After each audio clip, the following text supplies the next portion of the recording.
Hello and welcome to Investment Insight. Before we begin, make sure to subscribe and hit the like button. Now let's break down what's happening in the markets today in a clear and simple way. Sounds good. Let's get into it. So, I want you to just imagine for a second, right? You've got this brand new $50,000 European electric SUV, and it's rolling down the very final stretch of this massive assembly line. Oh, yeah, the really high-end ones. Exactly. The battery is in, the leather seats are perfectly stitched, the paint is completely flawless. It is, for all intents and purposes, completely finished. Except it isn't. Right, except for one tiny, almost invisible problem. That $50,000 car cannot be sold. It can't even be turned on. And why? Because it's missing this $2 microchip made by literally one single sanctioned company in China. Which is just wild to think about, right? Yeah. A $2 part stopping a $50,000 machine. It really is. Yeah. And, you know, as Americans, we're pretty used to this general trade war narrative. I mean, with Donald Trump currently in the White House, hearing about tariffs or strict trade stances, and just the ongoing economic tug-of-war with China. Yeah, that's just Tuesday morning news for us at this point. Exactly. We're numb to it. But what we're looking at today in this deep dive is it's a completely different beast. Based on recent analysis, Europe is currently facing this massive real-world dilemma where their own tough sanctions on a Chinese company are, well, they're basically threatening to accidentally shut down their entire auto industry. Yeah, it's a fascinating and, frankly, a pretty terrifying collision between geopolitical ambition and just the harsh, unforgiving realities of how physical things are actually built. Right. We're looking at a situation where a piece of technology you've probably never even thought about in your life has the power to bring the assembly lines of the world's most famous car brands to an absolute standstill. So we are going to explore exactly why a seemingly boring, dirt-cheap microchip holds that much power over the global economy. We'll look into the trap of what they call dual-use technology, and most importantly for your portfolio, we're going to map out where the smart money is moving as these global supply chains get completely rewired. Which is where the real opportunity is. Exactly. So let's start with the headline event. This is from May 2026. Yeah. The European Union actually proposed a 9-month temporary exception for a sanctioned Chinese company. It's called Yangzhou Yangjie Electronic Technology. Yeah, Yangzhou. And to really understand why this is such a shockwaves through the market moment, you have to look at why Yangzhou was on that sanction list in the first place. Right, because they weren't just picked at random. Not at all. The data shows this company was caught up in the EU's 20th package of Russian sanctions. And the reason is pretty stark. Their electronic components, these little chips, were literally being found inside Russian military drones and glide bombs. Oh, wow. Yeah. The entire goal of that 20th sanction package was to tightly restrict the military-industrial complex, right? To basically cut off the technology that enables it. Okay, let's unpack this right here because that sounds, it sounds completely contradictory to me. How so? Well, if you find out a company's parts are literally inside weapons and drones, and you slap heavy sanctions on them, but then the EU turns around and says, actually, our European car companies can keep buying from you for another 9 months. Isn't that just canceling the sanction? It definitely looks like that from the outside. It sounds like they're waving a white flag. Like they're giving them a free pass to just keep supplying both sides of a conflict. I totally get why it looks that way, but if you look at the internal mechanisms of the policy, they show a very different reality. This is absolutely not a pardon. Okay. Yangzhou remains firmly on the sanction list. What the European Commission proposed is, well, they consider it a safety valve. According to the reports, European automakers launched this massive, completely panicked lobbying campaign. I can imagine. Yeah, they went straight to the EU and warned them that without access to these specific Chinese chips, their parts inventory wouldn't just dry up in a few months. It would dry up in a matter of weeks. Wait, weeks? Weeks. Vehicle production across Europe would come to a grinding halt. Millions of jobs, billions of euros just stopped. So this wasn't some slow diplomatic compromise. This was the car manufacturers violently hitting the emergency panic button. Exactly. The auto industry essentially said, look, if you don't pause this right now, you are going to destroy our domestic economy. Man. And to understand just how severe this threat is, look at the political mechanics required to actually pass this exception.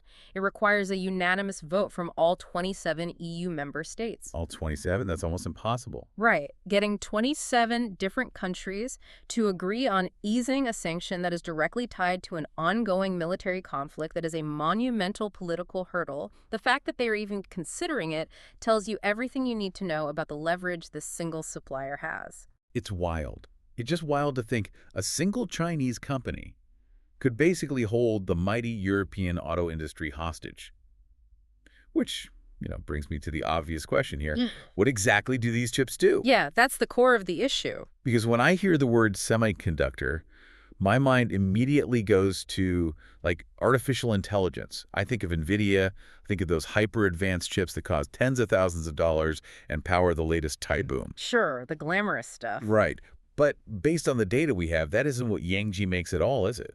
Not even close. Yangzhou isn't manufacturing the cutting-edge logic chips that run big AI models. They make what the industry calls legacy power semiconductors. Legacy meaning old. Basically, yeah. We're talking about components like diodes, rectifiers, and MOSFETs. These are much older technologies, they're relatively simple to manufacture, and they are incredibly cheap. Okay, let me make sure I'm visualizing this correctly for the listeners. If an AI chip is like the hyper-intelligent brain making the decisions for a futuristic robot. Okay, I like where this is going. Yeah. Then these legacy power chips are more like the central nervous system or the blood vessels or the bolts, right? They're physically pumping and directing the electricity to make the car's muscles move. That is a great analogy. Yeah. They regulate power. Modern vehicles, especially electric vehicles and hybrids, are absolutely packed with these power semiconductors. Because everything is electric now. Exactly. A modern EV relies on them for battery management, for controlling the electric motors, and for power conversion when you step on the accelerator or plug the car in to charge. Okay. The automobile has basically evolved into a massive rolling computer, and these power chips act as the microscopic gates controlling the massive electrical currents flowing through that computer. Right. But if they're older technology and they're just basic power gates, why can't the car companies just buy a substitute chip off the shelf tomorrow? It seems like they should be able to, right? Yeah. I mean, if my local hardware store is out of a specific $2 fuse, I just buy another brand of fuse. Yeah. Why is the multi-billion-dollar auto industry so trapped by this one company? Because the automotive supply chain operates under parameters that are unimaginably strict compared to, say, consumer electronics, you can't just swap a component in a car the way you swap a fuse in your basement panel. Why not? Well, every single microchip that goes into a vehicle requires rigorous safety certifications. Think about the physical environment of a car. Okay. That little chip has to survive extreme heat in an engine bay during an Arizona summer, right? And then freezing sub-zero temperatures in a Minnesota winter. Oh, that's true. My basement fuse just sits in the dark at room temperature. Exactly. And on top of the temperature, it has to endure constant violent vibration from the road for a decade without failing. So you can't just find a chip that does the same thing on paper. You have to physically prove it won't fail when someone is driving 70 miles an hour down the highway with your kids in the back. Right. It requires really comprehensive quality verification. Automakers have to bake these chips, freeze them, and vibrate them for thousands of hours. And on top of that, you need model-specific design approvals. Swapping a supplier means restarting that entire testing process from scratch. It takes months, and sometimes over a year, to safely and legally integrate a new chip into an existing car model. But hold on, that sounds like a colossal failure in basic corporate management. We're talking about massive companies like Volkswagen and BMW. How did they not have a backup plan? It's a fair question. Didn't anyone foresee that buying critical, hard-to-replace components from a single, potentially sanctionable source was a terrible idea? Well, it's easy to look back and ask why they didn't see it coming, but you have to understand the context of how Europe got back into this specific corner. Okay, what happened? Recent analysis points out an event known as the Nexperia incident. Nexperia was a Dutch semiconductor company that got acquired by a Chinese firm. The Dutch government eventually had to intervene due to national security concerns, basically trying to limit the tech transfer. Well, China responded with export restrictions. Right. So that whole geopolitical mess forced the European auto supply chain to scramble away from Nexperia and rely even more heavily on alternative suppliers. And Yangzhou was a major one of those alternatives. Ah, so they already shifted their weight onto this branch to escape a previous crisis, and now the branch they shifted to is breaking. Precisely. The trap was already set by previous supply chain disruptions. And now that Yangzhou is facing sanctions over the Russian conflict, the trap has fully sprung. Man, what a mess. Yeah. Because these boring chips take so long to safely swap out, the EU finds itself completely caught. They are torn between their geopolitical goal of starving military supply chains and their basic domestic economic survival. Which brings up something I'm still stuck on, actually. Mm-hmm. You mentioned these chips are in European family minivans, but they're also in Russian glide bombs. Right. How does that happen? Are they making a military version and a civilian version? This is what's fascinating here. It's the concept of a dual-use supply chain.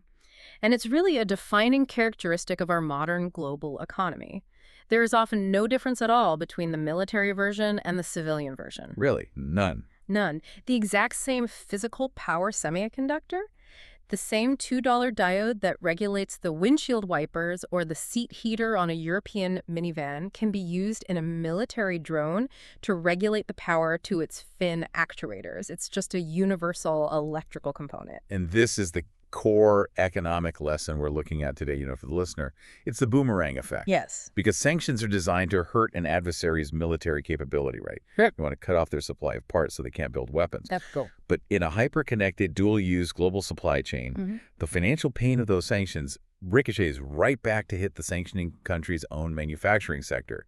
You try to starve the drone factory, but you accidentally starve your own car factory in the process. We should be really clear about the policy itself here, though, to stay totally objective. Based on the data, the EU's 20th sanction package was explicitly and carefully aimed at the energy sector, the military-industrial complex, and the evasion routes used to bypass previous restrictions. Right. The intent of the policy makes perfect geopolitical sense. But the reality of industrial manufacturing means that policy intent often collides violently with physical supply chains. Right, and we're not debating the politics here. We're just looking at the mechanical reality of how things are actually built. Exactly. And honestly, a 9-month exception feels like just putting a tiny Band-Aid on a broken leg. I mean, in the automotive world, where it takes years to design a car, 9 months is a blink of an eye. So what is Europe's actual long-term plan to fix this massive vulnerability? Well, that leads us to the EU's two-pronged grand strategy. The short-term plan is what we just discussed. Hit the pause button, keep the car factories open right now, using the 9-month temporary exception. Okay, and the long term? The long-term plan is a massive structural shift towards something called de-risking. De-risking. Okay, we hear that buzzword a lot on financial networks, especially lately. What does it actually mean in practice? According to recent reports, the European Union is looking to implement strict rules to mandate it. They want to prevent key industries like electric vehicles, chemicals, and military technology from relying on any single supplier for more than 30 to 40% of their critical component. Okay, the 30-40% rule. Right. They are basically going to force companies by law to diversify where they get their parts. So if you're listening and trying to figure out what de-risking actually means for your portfolio, think of it like grocery shopping. Okay, let's hear it. Total decoupling from a country would be like swearing you will never, ever buy produce from your local supermarket ever again. You're totally cutting them off. Right, burning the bridge. Exactly. De-risking, on the other hand, is saying, okay, I'll still buy some groceries at the supermarket, but I'm going to start my own garden in the backyard, and I'm going to find a local farmer's market across town just in case the supermarket suddenly closes. You're spreading out your risk. That's a perfect way to look at it. But here is the massive financial catch. Starting that backyard garden and driving to 3 different markets every week takes a whole lot of extra time and a whole lot of extra money. That analogy perfectly captures the true economic cost of this policy. De-risking is, by its very nature, highly cost inflationary. Think about what happens to a car company's profit margins under this 30-40% rule. They drop. Yeah. If they're forced to buy from 3 different suppliers instead of one giant supplier, they lose their economies of scale. They can't negotiate the same massive bulk discounts because they're actively splitting up their orders. And it's not just the purchase price of the chips, right? It's the logistics of managing all those new suppliers. Absolutely. They have to carry more buffer inventory in their warehouses. In the old just-in-time supply chain model, parts arrived exactly when needed. It was super efficient. Right. Now they have to stockpile parts just in case. When a car company holds 3 times the inventory, that is hundreds of millions of dollars sitting in a warehouse gathering dust instead of earning interest or funding new car designs, it's totally tied up capital. Oh, man. And as we discussed earlier, they have to duplicate the safety certifications and quality testing for every single new supplier. It's an incredibly expensive undertaking. So let's pivot to the most important question for the people listening right now. If you're an investor or just someone trying to understand where the smart money is heading in all of this, how do you play it? Because looking at traditional metrics like, oh, who sells the most cars, just isn't enough anymore. No, it's not. You have to completely shift your investment lens here. The core takeaway for a beginner investor looking at the situation is to realize that the automakers themselves are in a very tough spot. Yeah, sounds like it. European automakers right now are facing a perfect storm of margin crushers. They are dealing with the incredibly expensive transition from gas-powered to electric vehicles. They're fighting high labor and energy costs in Europe. Plus the Chinese competition. Exactly. Intense, cutthroat price competition from cheap Chinese EVs entering the market. And now, on top of all of that, they have to pay these massive, mandatory supply chain redesign costs. But wait, here's where it gets really interesting to me.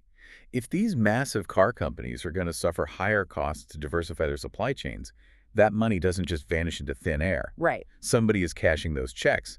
If the EU says you must buy 60% of your chips from someone other than Yangzhou, there has to be a line of companies waiting to sell them those chips. There is, and it creates what the data refers to as a bottleneck premium. Ooh, a bottleneck premium. Yeah. In the midterm, a massive strategic premium is going to be applied to non-Chinese suppliers of these legacy and power chips. The smart money is looking at established companies like Infineon, STMicroelectronics, NXP, onsemi, Rome, Renesas, and Vishay. These are the companies perfectly positioned to capture the market share that European automakers are being forced to shift away from sanctioned entities. Because they already have the infrastructure. Exactly. They have the foundries, they have the technology, and crucially, they have the proven ability to get those rigorous automotive safety certifications. Okay, but let me play devil's advocate here for a second. Do I just, log into my brokerage account tomorrow morning and blindly throw my money at those specific stock tickers? I mean, it can't be that simple.